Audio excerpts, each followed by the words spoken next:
लेकिन मित्रता देखो, आजकल लोग प्रेम करे आपने लेवल देकर, आजकल रिश्तो करे तो आपने लेवल देके मारू अड़को नहीं उड़ो।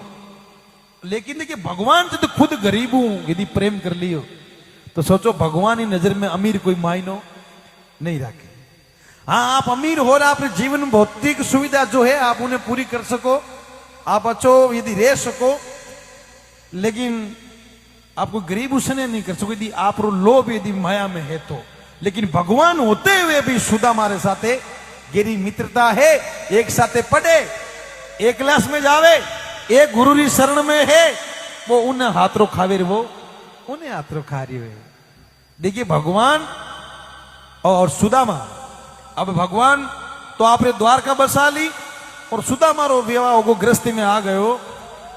सुदामा बचपन में गरीब और बड़ा आया तो भी गरीब ही आया। एक दिन में सुदामा री पत्नी के बोले हे पतिदेव थे रोजीना रोजीना भगवान कृष्ण का बखान करो कि मारा कृष्ण एडार, मारा कृष्ण एडार।